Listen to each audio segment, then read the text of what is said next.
Introducing first, a multi-time champion, ready to make a statement in his UFC debut. He is Iron Michael Chandler.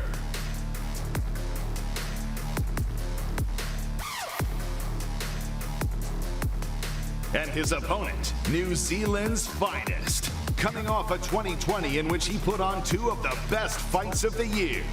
Introducing the always entertaining Dan the Hangman Hooker.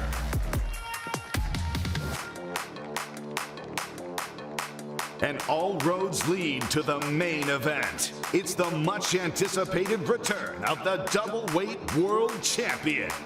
A man who's changed the fight game forever. The owner of the fastest knockout in UFC title fight history. Here is the Irish megastar, the notorious Conor McGregor.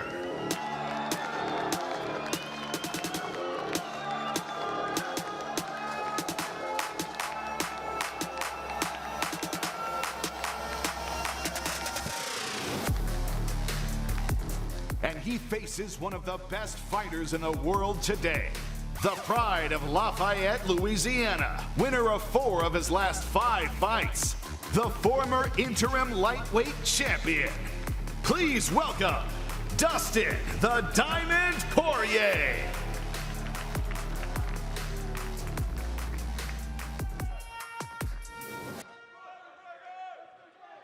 What's up, Abu Dhabi? How are you guys? Thanks for coming out today. We appreciate it. Who's got the first question? Conor, I'd like to start with you. Welcome back, of course.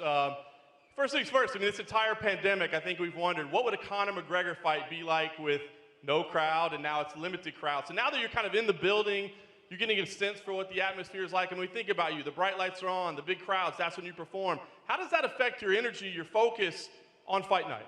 I tell you what, it feels pretty good right now, you know, the crowd here. I know it's a small crowd, but it feels good, so I'm very happy to be here. Fair enough. And of course, as you said, this is a big fight, you know, pay-per-view headliner, but it's interesting. I mean, you have a victory over Dustin. There may be a title fight on the line, maybe there's not, we don't really know. So what provided kind of your daily motivation? I mean, you know, that extra practice, that extra grind that you might not want to go to, what was providing that for you? My love for the game, my love for competition, my love for combat. You know, Dustin has put on an incredible run since our last fight. It's been a long time coming. Yes, I did get the win over him the first time. But, you know, he's rose right up, and he's back up there at the top of the division. So I'm excited to go and compete with him again. Fair enough. And you went out there and kind of made a pretty bold prediction. You said you think you can get it done in 60 seconds. You know, I know you have a lot of respect for him, but I wonder, I mean, that puts a lot of pressure on you, right? I mean, you win in the second round, or you edge out a decision, maybe it was a letdown. So any regrets in making that prediction? Do you stand by it? You know, well, I got him out of there in 90 seconds the first time. So, I mean, I'm not that far off. But, you know, that's a complete confidence in my preparation and in my abilities. I know Dustin's a hell of a competitor. I know there's questions here. He's heavier. He's up on a different weight. But he's more experienced. I feel I can do it. However, you know, there are question marks regarding conditioning and things like that. I know his team has been spouting about the conditioning and that. I have put in a lot of work to get myself correctly to the 155-pound frame. I got 40 seconds inside the octagon in 2020, which caused major frustration in my, you know, it's not enough. I need more. So I'm going to go in there, and I believe I can get him out there and possibly will hit him early and hurt him. But, you know, I hope for a good long bout. And last thing for me, Conor, I mean, it's kind of, I think probably no coincidence in the timing, but you were named in a lawsuit this week. I just wonder if you have any comments on that, and if that's affecting your focus. I mean, I think that's a lot on your shoulders ahead of a big fight like this. You know, it's old news. It was investigated thoroughly over the course of 2 long years, and I was cleared of any wrongdoing. And that's it. You know, I have so much positivity in my life. I've got a great challenge ahead of me on Saturday night. And I'm very excited to get in. I put in an immense amount of work to get my frame correct at 155, to get my conditioning. You know, I want to answer questions here, and I hope Dustin can bring it to me, and we can have a good fight. Thank you, Conor. For Dustin, I wanted to ask you. I mean, you fought this year in the Apex, put on a Fight of the Year type candidate, right? Does that provide any benefit? I mean, this atmosphere is unique. It's different, right? I mean, does that give you any kind of an edge once you go in there, or is an octagon an octagon?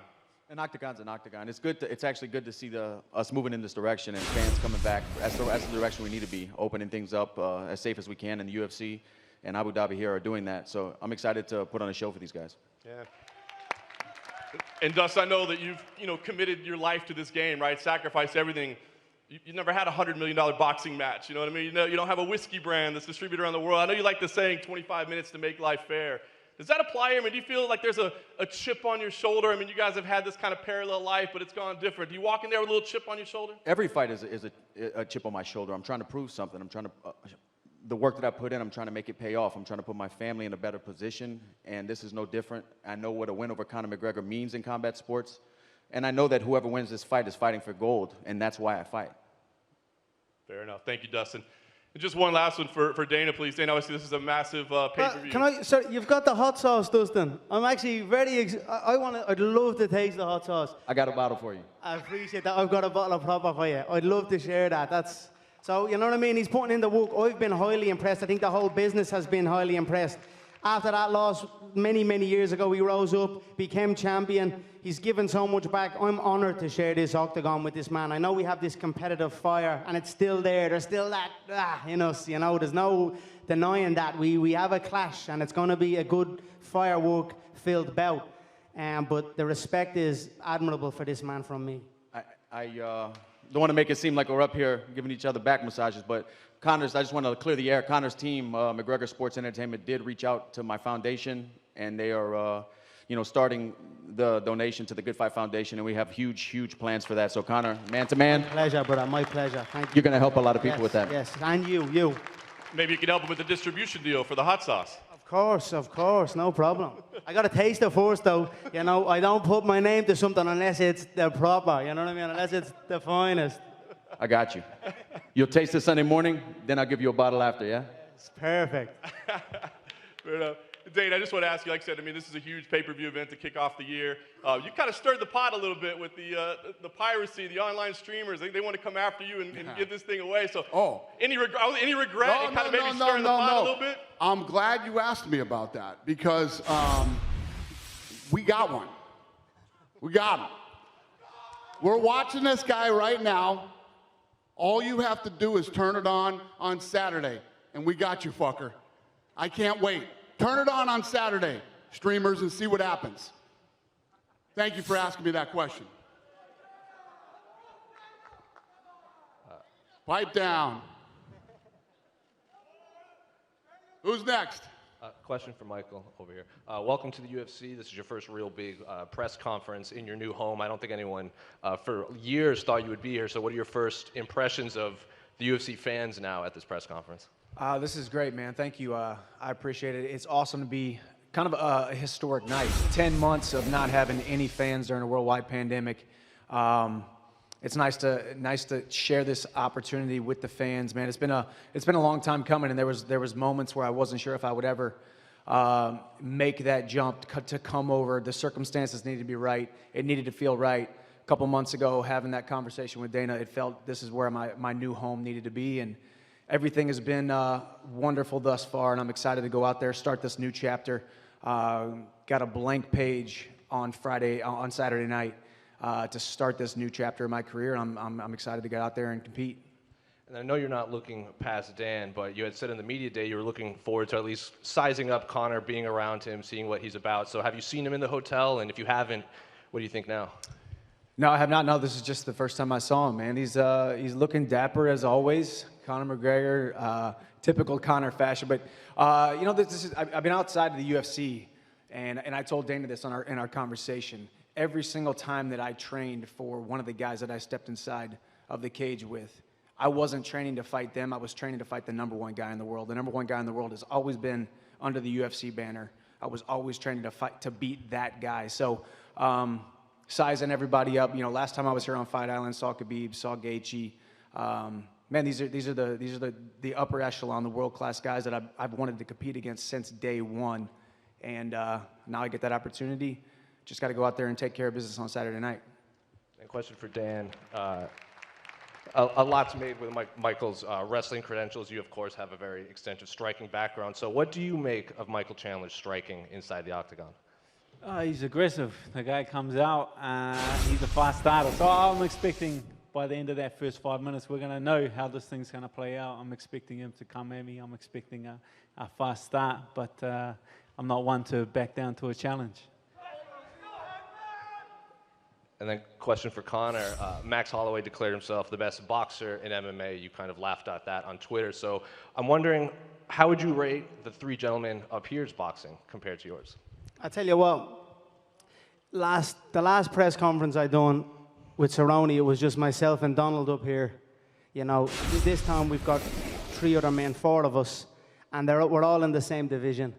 So, you know, they're opponents, potential future opponents, and I'm very excited about that. That's kind of what halted me in 2020 before the pandemic even hit. It was like nothing really presented itself. Well, here we've got 3 up here. You know, we've got Max skateboarding in the hallway back at the hotel. So I'm very happy with that, and, you know, I'm very excited to see how the bout goes in the co-main event. I know the two men know the magnitude of where they are at, and I'm excited. You know, that's gonna breed an exciting fight-filled fight. You know what I mean? It's gonna be a lot of power thrown. I would tell the 2 lads if there's any stalling or any situation like that, you know, to be separating and let the shots fly, because there's a lot at stake here, and I wish both men the best of luck. And then question for all 4 gentlemen up there. A unique situation, 4 dads fighting on Saturday in the main and co-main event. So are your kids aware of what's going down on Saturday? Are you going to let them watch? I know Conor has Conor Jr. and his kids here, but are you going to let your kids watch on Saturday night? Sorry, say that again. Was that to me? It's all 4. Are all 4 gentlemen's kids going to watch the fight on Saturday? You know, my kids will watch. I'm at having them prevalent all fight week, you know, giving them the experience. They're a little young, though. I don't think I'll have them in the arena for the actual bout. But they'll be watching their daddy for sure. And I look forward to going back after the fight. I know my son will be sleeping, but he knows Daddy does MMA. He knows what MMA is, and we'll go watch the masterpiece after the fight when I get home and get to spend time with him. And my daughter knows what I do, obviously, but we don't really let her watch. She helps me take the stitches out when I get back. She knows what's going on. Yeah, my daughter will be swinging along with me. She'll be there.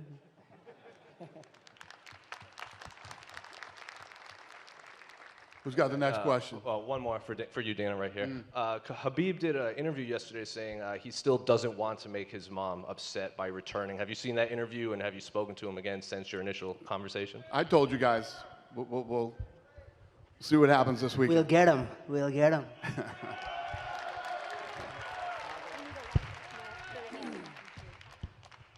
Hey, Conor. Out of the available lightweights to you right now, is Dustin the hardest challenge you could be facing? I think so, yeah. You know, I'll always look to get the highest challenge. Dustin has a win over Hooker, who's on stage here. You know, he knocked out Justin. So there's some high contenders already. Justin in turn knocked out Tony, who was another contender. So I think I'm right at the top here. You know, I would make the case if that man is continuing to dodge this and dodge the commitment of competing again, the title should be stripped and we should be engaging in a title fight. You know, so. But I'm sure it will happen after this bout. I'm interested to hear what the excuses or what will be said after the fight. But I predict a title strip.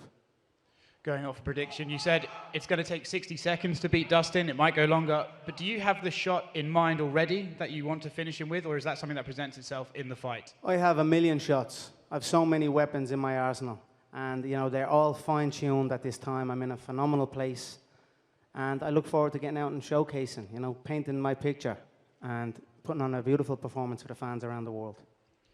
And for you, Michael, we know your story, that you've just come into the UFC, but now you're up there on a press conference stage. Has it set in yet that you're making a UFC debut? Yeah, it has. I think the day that I signed on the dotted line, it started to sink in. Man, I've been competing at a high level since I was 14 years old, and all roads have led to this. There seemed like there have been roadblocks at times, but daily I have thought about it, I've visualized it, I've seen it. I've been watching these guys compete for a long time, and I've wanted to share the octagon with him. So it's, you know, the last trip here to Fight Island, a lot of people thought it was kind of an interesting decision. I wanted to be the guy that said yes when a lot of guys said no. So I stepped up, I said yes, and I reaped a lot of reward from that. Now all the familiar faces that I'm going to be rubbing elbows with, coworkers, and my tenure here in the UFC, now they're all familiar faces, and it's all gone well thus far. Weight's on point, and here we are getting ready to step into, not just step into the octagon, but step into a co-main event slot on a huge pay-per-view, a historic night. As these guys have said, this is a big opportunity for all of us, and we're going to go out there and we're going to go put on a great show. And for Dustin, there is an element of charity to this fight. You just mentioned that with the donation to your foundation. How important do you believe it is that a fighter at the top tier pays it back and pays it forward and uses their platform to help others who don't have one? I believe it's important for a man as he matures to recognize the situation and position he's in and that he put himself in. And to each his own. I'm not saying everybody should do it, but if you have it in your heart and you're in position to be a voice for people whose voice isn't heard, or to be a representative of something better, you know, it transcends fighting. And we're all fighting something. So it means a lot to me personally. I can't speak for anyone else. And for Dan, do you believe your style is the worst matchup Chandler could be facing on his debut? It's not a good style. I bet if he could have picked anyone else, it wouldn't have been me. Long, tall guy. You know, my game's built around defending wrestlers. The only reason I'm here is because everyone ahead of me turned the fight down. They don't want to take the risk. They don't want to risk their spot. You know, they come up with a bunch of excuses. Old Charlie Olives saying he can't make the weight. Like, Dana, you believe Charlie Olives can't make the weight? I got broomsticks thicker than that boy. I'm here. I'm taking the risk. That means that I reap the reward. Nice. And last one for Dana. Do we have an update on numbers for this card? You've got the return of Conor McGregor. We've got some fans back. But pay-per-view-wise, how is this thing trending? Very good. Yeah, no, this thing's trending great. Yeah, it's good. It's going to be good. There hasn't been, when was there a bad one? Since the pandemic started, there hasn't been a bad pay-per-view. They've all been overperforming. So you can only imagine what this is going to do. Thank you. Hey, just a quick one from me as the unofficial lightweight tournament commissioner. I just wanted to get a verbal confirmation, you guys, because, listen, Charles Oliveira with the victory only over Tony Ferguson. He's pretty much through to the semi-finals now. We've got Justin Gaethje probably to come into the mix, but of course it's about you guys, the semi-final spots at stake. Even if one or two of you come out of this weekend and fight for the title, I think most media fans, we want to crown a new undisputed lightweight champion by the end of the year, and I just want to get a quick confirmation Book it, from each of you that I'm you're in. in. Book it, I'm in. Yes, sir. Michael, are you in? Book it. Dan? Dustin? Let's go. Dan? I didn't even understand the question. Yeah, I'm in. Thank you. Dana, you're welcome.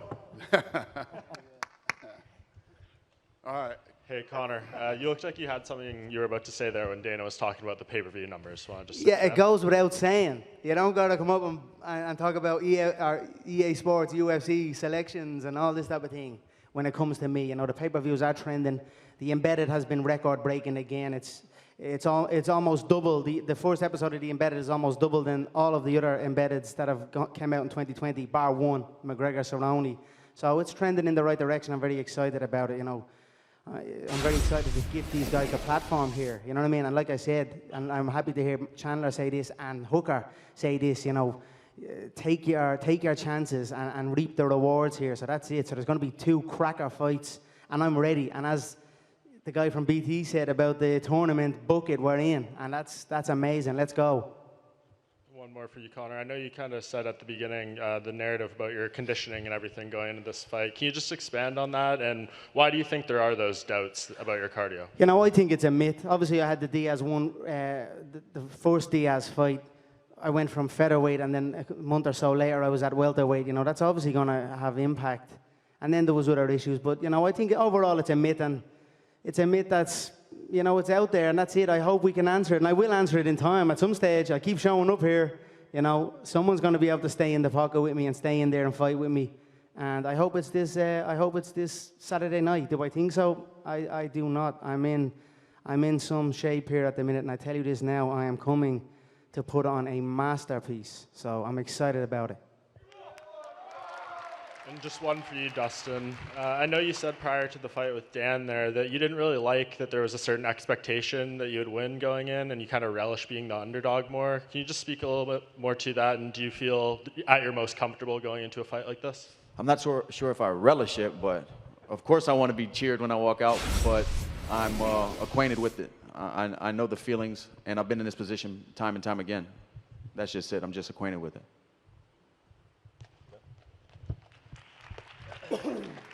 Hey, question for Conor. How you doing?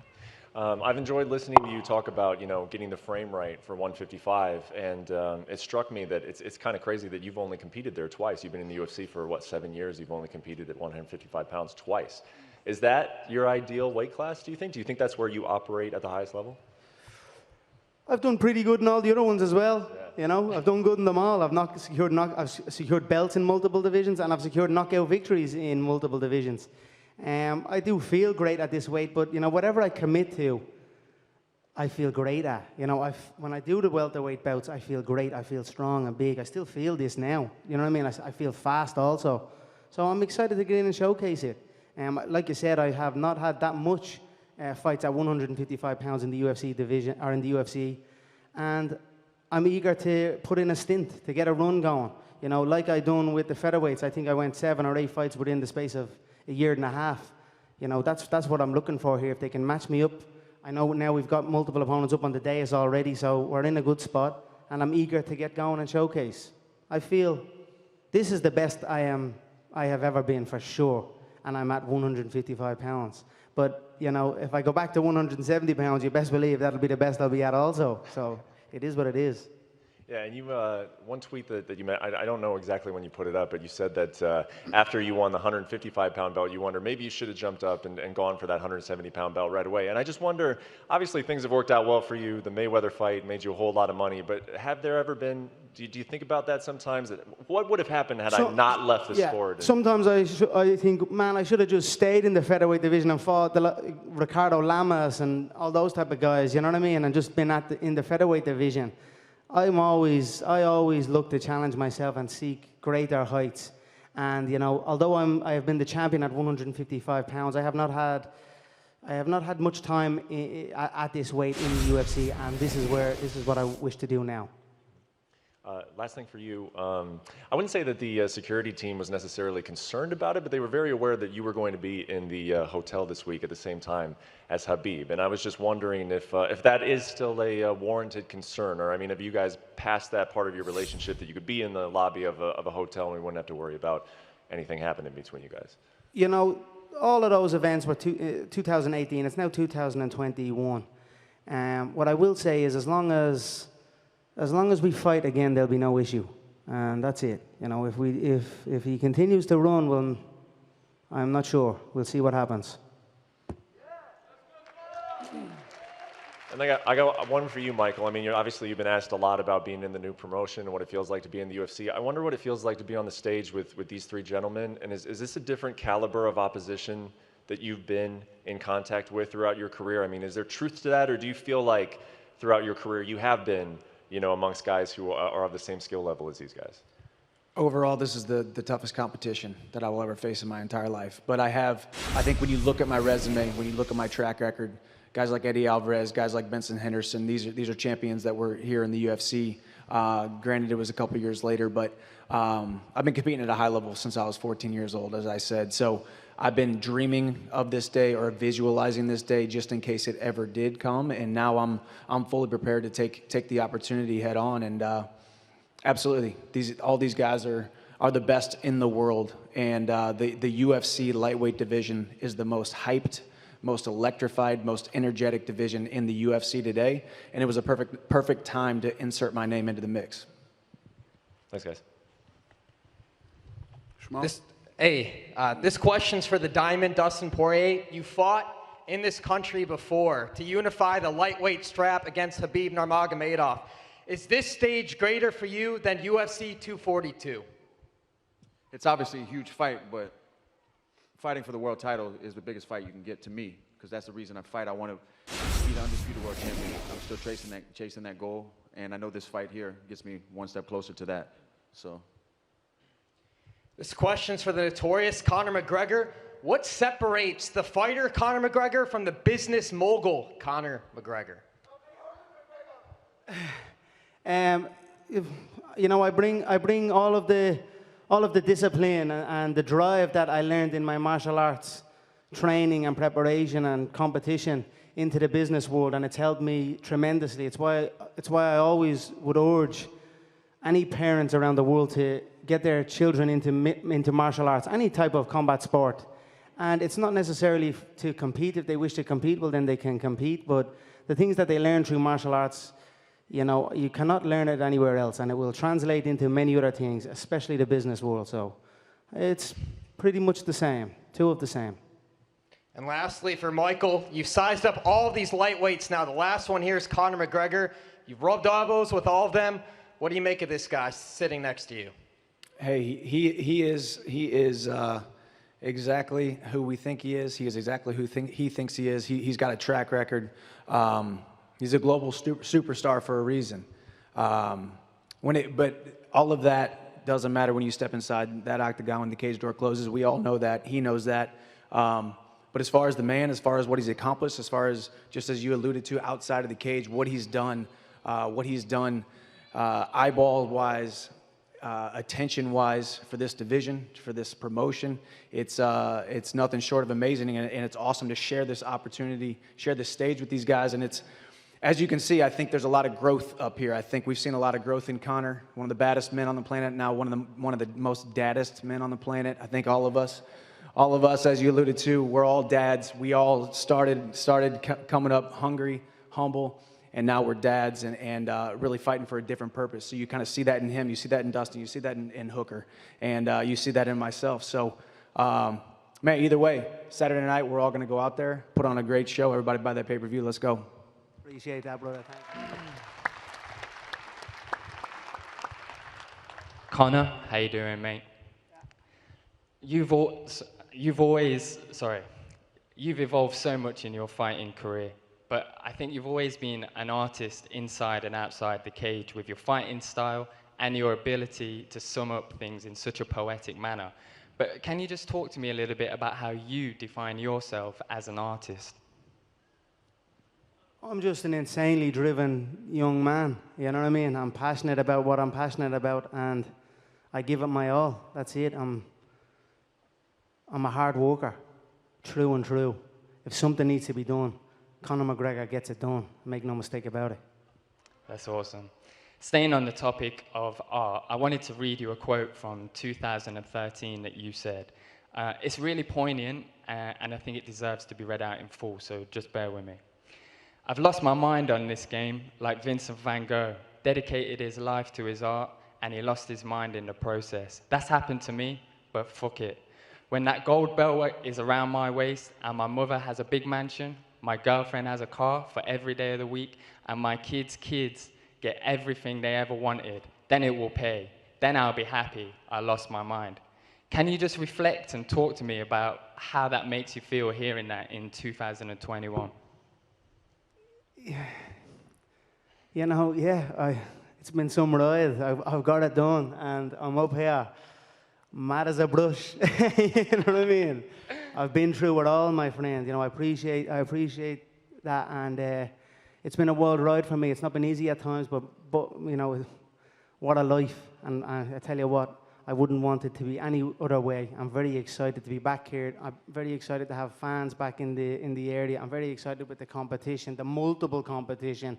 Yeah. I just feel invigorated.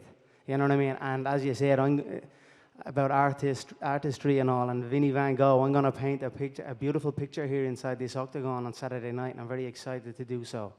Awesome. Thank you so much, mate.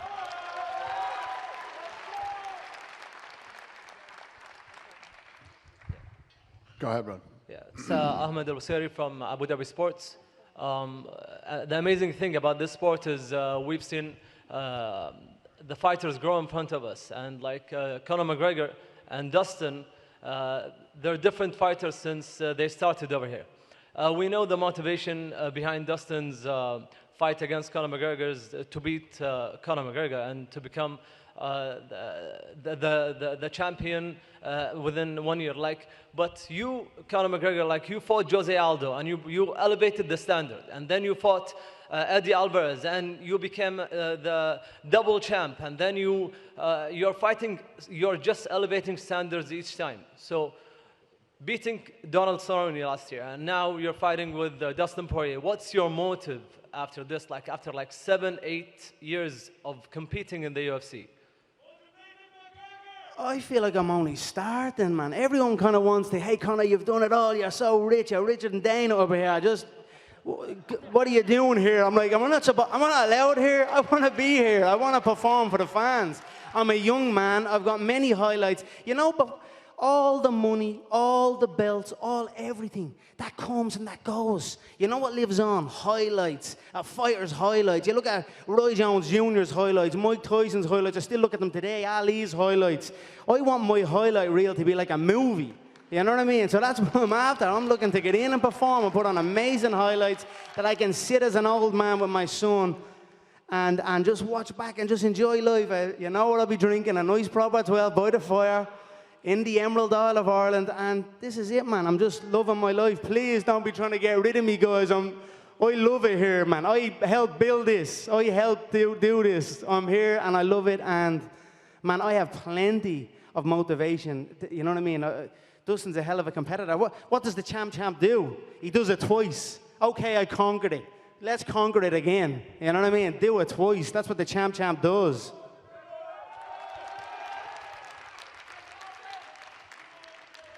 Conor, question down here. Talk to me about how your training camp went in Portugal. I know it was kind of secluded due to the lockdown. You've had secluded camps in the past. Do you think this is something that you want to continue with going forward? Yeah, I tell you what, it's been a phenomenal camp all across the board. We were in Lagos in Portugal, we were in Dublin, we were in Dubai, and now we finished it up here. Yeah, it was an amazing camp. I have an amazing team of people around me all across the board, from the nutritionists, from my coaches in mixed martial arts, in jiu-jitsu, in boxing, in wrestling, and all my sparring partners. It's a phenomenal team I have, as well as my conditioning coaches. And I'm looking forward to going in and representing all my team's hard work. You know what I mean? We put a lot of hard work in here, and I'm going to go in and do my team proud. Thank you. Looking forward to it.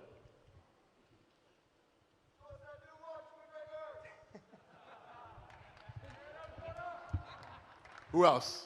Yep, go ahead. Dustin, everybody's talking about how much you've changed as a fighter since the last time you fought Conor. What would you say is the main thing that changed in your game and that would make a difference this Saturday, whether mentally or physically? I think technically as well. Mentally for sure, technically as well. I mean, 6 years since we fought. You have to evolve to stay at the top of the division for this long, to stay in the company for this long. And just maturity. And I don't care what anybody out here thinks anymore. I used to care too much. I don't care. That's a superpower, not giving a fuck. And that's it. And Conor, this one is for you. I know you've been asked a lot about this whole Khabib thing, but I'm just curious to know, he said he's looking for something amazing, extraordinary this Saturday for him to change his mind and come back. What do you think he's looking for this Saturday for him to change his mind? You know, I don't really care. He did not say that. Dana said that. He said he's not, you know what I mean? Let's just get through the fight. You know, all these men are up here. There's plenty of challenges. And, you know, it's a tough business. And the things have gone on in his personal life. I don't wish him any harm. Like I said, it was in 2018. A lot of time has passed. The world knows this fight is not over. You know what I mean? This war is not over. The sport needs it to happen. The people need it to happen. I'm not going to chase it if he doesn't want it. You know what I mean? And that's it. I'll keep my calm and move on. And that's what I'm doing. I'm back here at the 155-pound division. I'll show the world what's what over time. And that's it. And it begins on Saturday night against Dustin Poirier. finally, my last question. I heard Dustin say that he actually kind of enjoyed the fights during this past year without a crowd because he felt it was a bit more intimate and he was more focused. I would like to know, does having or not having a crowd affect you in any way when you're inside that octagon, or not really? You just forget everything. Yeah, no, a fight is a fight for sure. You're inside that octagon. It's you know, I was actually very, very excited to compete with no crowd. You know, at the start, I was like, oh, I don't know, you know, but over time then I was like, I really wanted to see and hear my power and my velocity and, you know, my precision. I wanted to hear my shots whistle through the air, you know, with no background noise, and really, you know, put a statement out there of the difference. And I was almost, you know, I was close. I almost got to do it, but there's not that many fans, only a couple of thousand. My power, my speed, my precision, my velocity, you know, my whistle will still whistle strong on the night, and I'm excited to show. Thank you. Thank you, guys. We appreciate it. We're going to square these guys off for photo ops, and we will see you tomorrow. Thank you, guys. Thank you.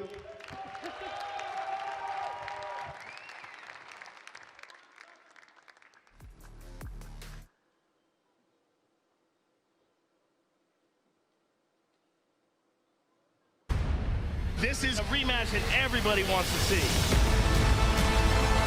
Surprise, surprise, the king is back! Conor McGregor! One of the most iconic fighters in mixed martial arts history. I'm gonna sleep this, Bill. One shot is all it takes me. I always come out on top. Dustin Poirier! He's as tough as they come. I'm one of the best in the world. One mistake, and it's over. I'm going to stop Conor by any means necessary. Let's go! It's time!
Let them have it.